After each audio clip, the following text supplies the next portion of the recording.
కానీ బాలకులకు ఏ జాతి వర్తించదు కదా. మరి అలాంటప్పుడు వాళ్ళు పెద్దయ్యాక ఎందుకు జాతి వర్తిస్తుంది? క్షమించండి ఋషివర్య, ఒక బాలకుడు కస్తూరి మృగాన్ని పట్టుకోవడం కోసం ఈ అడవికొచ్చాడు. మీరేమైనా అతన్ని చూసారా? కర్ణుడా? అతను మా ఆశ్రమంలోనే ఉన్నాడు. ఏమిటి, అతను మీ కుమారుడా? అవును.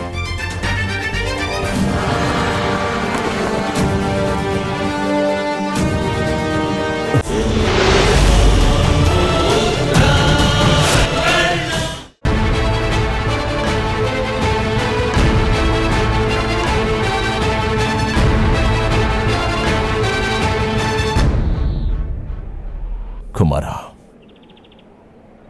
బుద్ధిమంతుడైన వాడు ఈశ్వరేచ్ఛ ప్రకారం కార్యాలను సాధిస్తాడు. ఈశ్వరుడి ఇచ్చ ఇదేనేమో మరి. కుంతికి జన్మించే కుమారుడే హస్తినాపురానికి సామ్రాట్ అవుతాడేమో.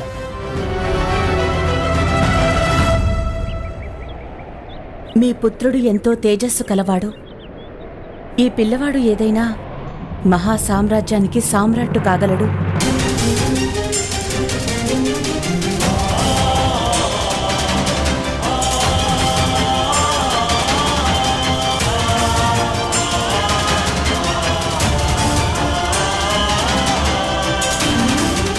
కుమారా, హస్తినాపురానికి ఒక ఉత్తరాధికారిని ఇవ్వవలసిన బాధ్యత నీదే.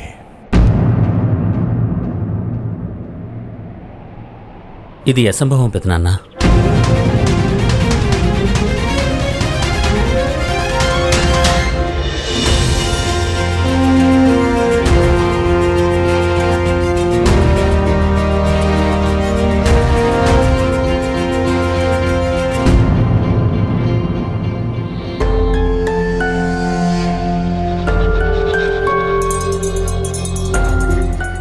నా చేతులతో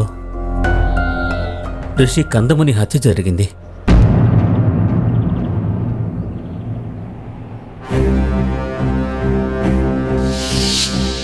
మాద్రి చెప్పిన తర్వాత నేను బంగారు లేడీని వేటాడడానికి వెళ్ళాను. అక్కడ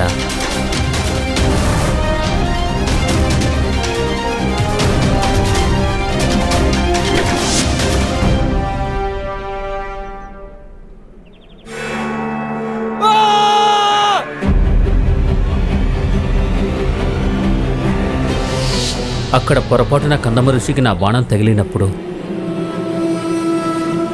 వారు తన పత్నితో కలిసి ఉన్నారు.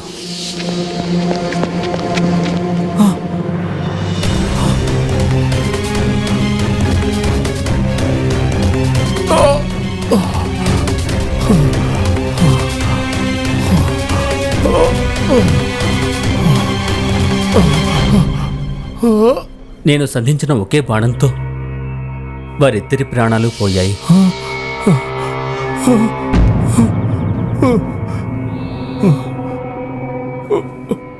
నేను నిన్ను శపిస్తున్నాను.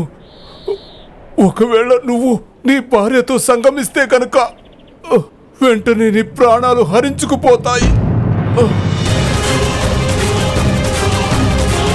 నీ కారణంగానే నీ భార్యకి ఎప్పటికీ సంతానం అనేది ప్రాప్తించదు. ఇదే నీకు నా శాపం, మహాశాపం ఇది.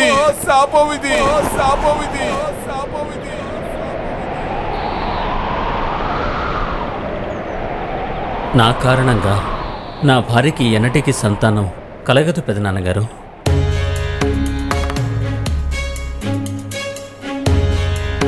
ఈ శాపం హస్తినాపురానికి దౌర్భాగ్యంగా పరిణమించిందన్నమాట.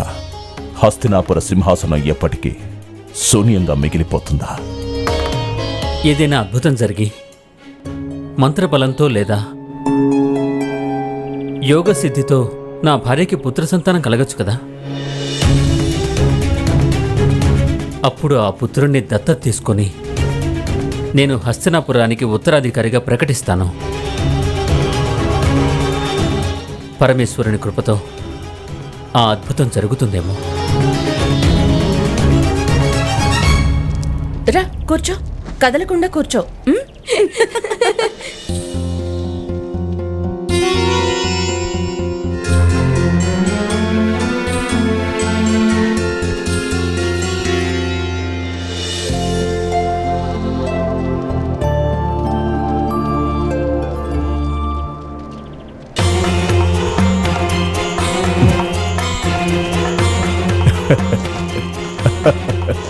చూడు, కర్ణుడికి ఇలాంటి ప్రేమే అవసరం.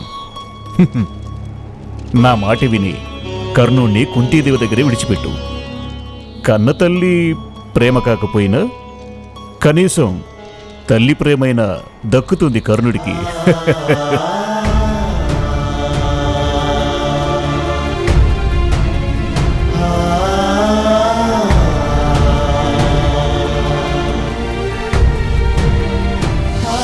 ఇతను ఎన్నటికీ నా పుత్రుడు కాజాలడార్యా.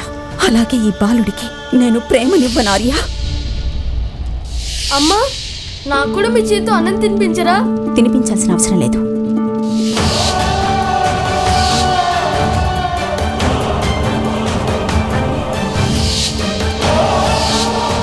ఈ కర్ణుడు నా జీవితానికి ఓ పెద్ద శాపం.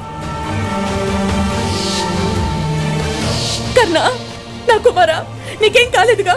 నీకు దెబ్బలేం తగలేదు కదా నాన్న? ఈ రాత్రంతా నువ్వు ఈ ఇంటి బయటే ఉండాలి. కర్ణుడికి ఇలాంటి ప్రేమే అవసరం. నా మాట విని కర్ణుణ్ణి కుంతీదేవి దగ్గరే విడిచిపెట్టు.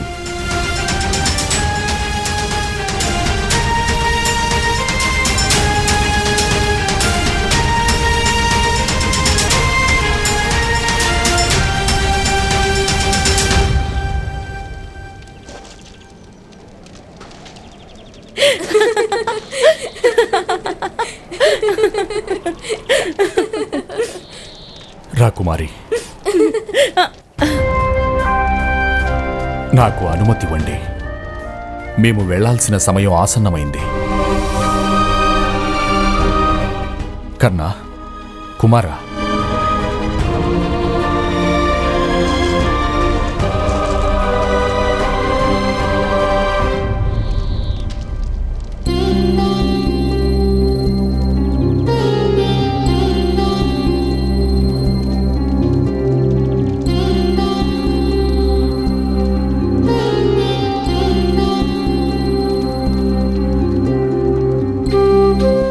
మరి కాసేపు ఉండి వెళ్ళొచ్చు కదా అతిరథ మహాశయ. అర్ధరాత్రి కావస్తోంది. మీరు తెల్లవారగానే బయలుదేరండి. రేపు తెల్లవారుగానే బయలుదేరితే బాగా ఆలస్యమవుతుంది. రాకుమారి, కర్ణుని అమ్మ దిగులు పడుతూ ఉంటుంది.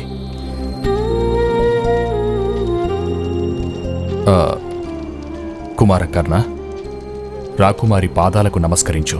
వారి నుండి అనుమతి తీసుకో.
నన్నెప్పటికీ మర్చిపోవు కదు కర్ణ.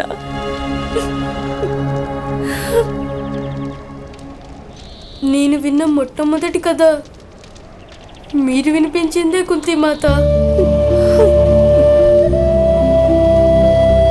ఈ కథ నేను ఎప్పటికీ గుర్తుంచుకుంటాను.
కర్ణ,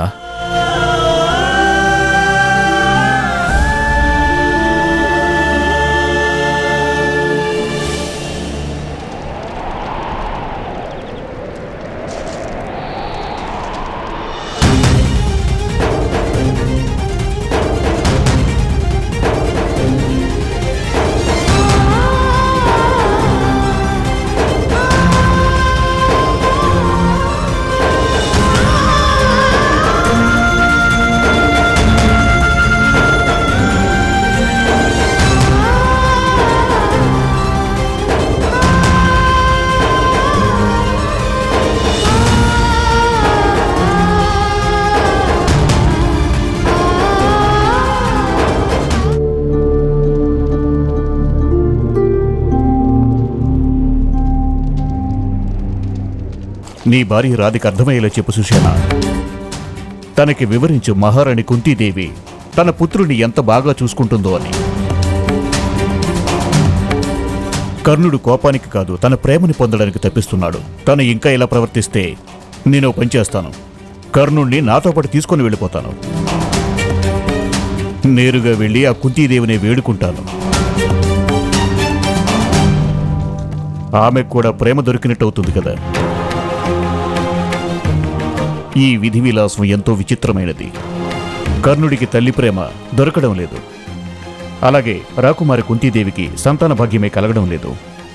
ఎందుకని? కందమ ఋషి ఇచ్చిన శాప ఫలితం. ఒకవేళ పాండురాజు తన భార్యను ముట్టుకుంటే తను వెంటనే మృత్యువాత పడతారు. మహారాణి కుంతీదేవికి ఎన్నటికీ సంతాన భాగ్యం కలగదు. అతిరథ,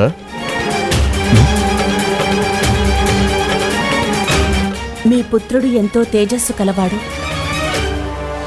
ఈ పిల్లవాడు ఏదైనా మహాసామ్రాజ్యానికి సామ్రాట్టు కాగలడు.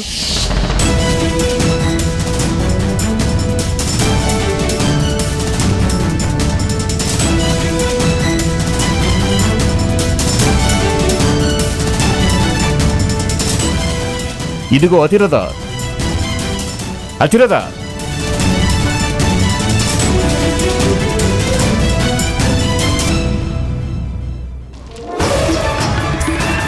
ఈ విధి విలాసం ఎంతో విచిత్రమైనది. కర్ణుడికి తల్లి ప్రేమ దొరకడం లేదు, అలాగే రాకుమారి కుంతీదేవికి సంతాన భాగ్యమే కలగడం లేదు.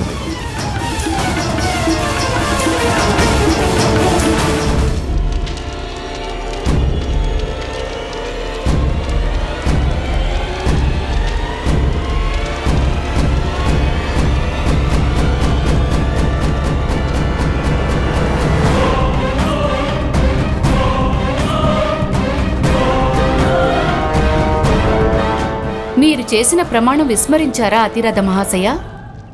లేదు దేవి. మీరు ఏ బాలుని బాధ్యతను నాకు ఆనాడు అప్పగించారో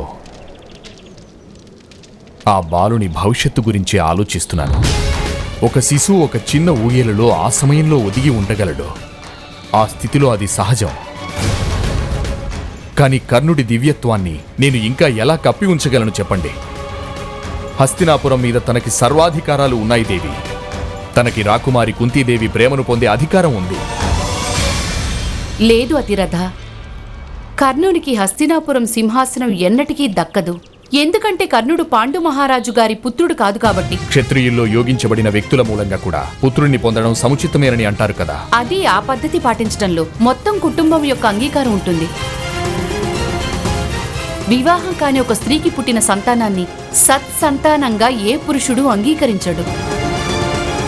రాకుమారి జీవితంలోని రహస్యం ఒకవేళ బట్టబయలైతే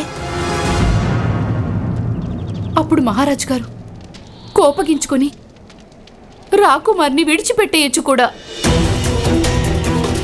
మహామోహులు భీష్ముల వారు దీనిని హస్తినాపురం అంతటికీ జరిగిన ఘోర అవమానంగా భావించి కుంతీ రాజ్యం మీద కోపంతో దాడి చేయొచ్చు కూడా. నాడు మాతా సీతాదేవిని రాముడు వారు సందేహించినప్పుడు ఇక రాకుమారి సంగతి ఏమవుతుంది? కర్ణుడు పరిస్థితి ఏమవుతుంది? కర్ణుడు రాకుమారి కుంతికి పుత్రుడుగా జన్మించడం అతడి దౌర్భాగ్యమంటారా? తల్లి కేవలం జన్మనిస్తుంది అతిరథ. తలరాతను విధాత రాస్తాడు. కర్ణుడికి మీ ప్రేమను అభిమానాన్ని అందించండి. అంతకంటే మించి ఈ సమాజంలో ఉంటూ అతడికి ఇంకేమీ ఇవ్వలేరు మీరు. ఈ సమాజానికి భయపడుతూ కర్ణుడికి తన తల్లి ప్రేమను దూరం చేయమంటారా దేవి?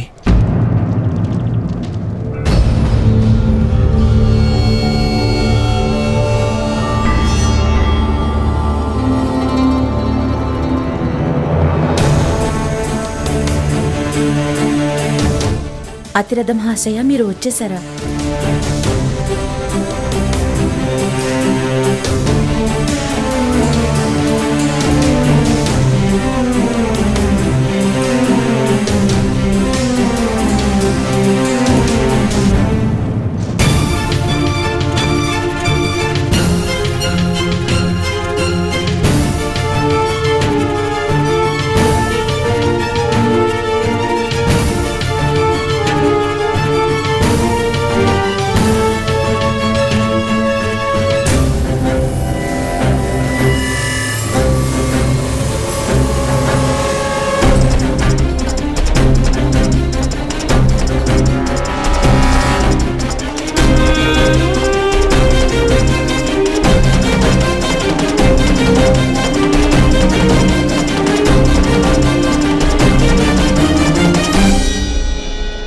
రాకుమారి, మీరు ప్రేమతో మా కర్ణుడికి ఇచ్చే కానుక కోసం తిరిగొచ్చాను.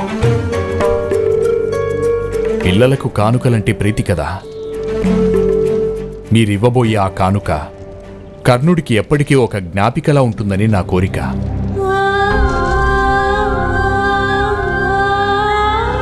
చిన్నారి కర్ణ, నేను నీకివ్వగలిగే గొప్ప కానుకేది?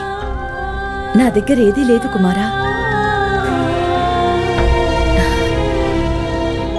కేవలం ఈ ఉంగరం మాత్రమే ఉంది.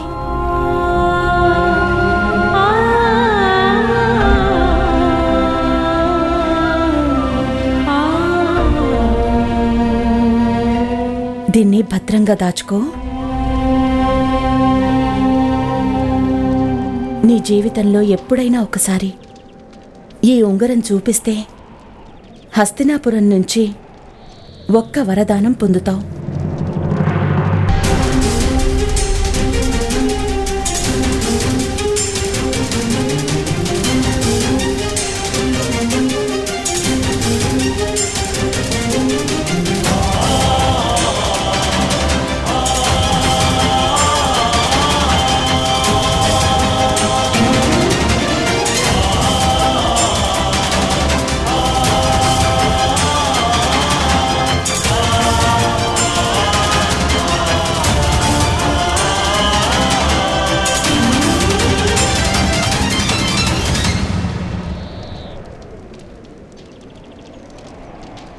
అతిరథ మహాశయ,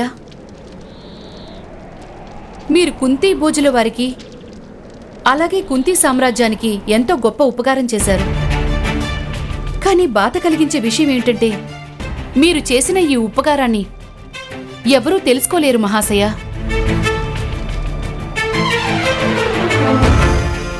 నేను కేవలం నా బాధ్యతను నిర్వర్తించాను దేవి.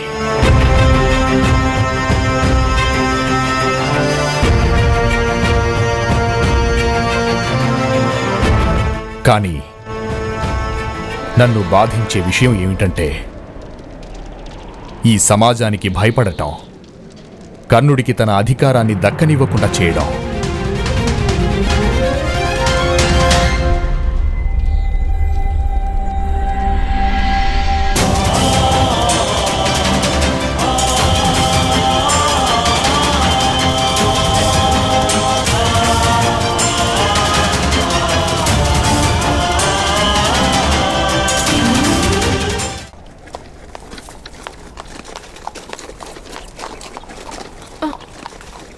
అమ్మా, సోదరుడు కర్ణ వచ్చాడు. సోనా, సోనా! సోదరా, కస్తూరి మృగం ఎక్కడా? లేదు. కస్తూరి మృగం చేతికి చిక్కుకోలేదు. మరైతే నువ్వు కస్తూరి మృగం తీసుకురాకపోతే మరి మీకు అమ్మ ప్రేమ ఎలా దక్కుతుంది సోదరా? అరే కస్తూరి మృగం, దానంతటదే వచ్చి తీరుతుంది. ఇప్పుడు నీ సోదరుడు కర్ణుడు మహారాణి కుంతీదేవికి అలాగే పాండురాజుకి మిత్రుడు శోనా. కస్తూరి మృగమేమిటి, ఇప్పుడిక బంగారు జింక మన ఇంటికి వస్తుంది నాయనా. పద పద లోపలికి పదండి. నీకొకటి చెప్పనా శోనా, మహారాణి కుంతీదేవి నీ సోదరుడు కర్ణుడికి తన ఉంగరాన్ని ఇచ్చారు. ఇప్పుడిక మీ అమ్మగాని కర్ణుని పట్ల ప్రేమగా ఉండకపోతే చాలా బాధపడాల్సి వస్తుంది.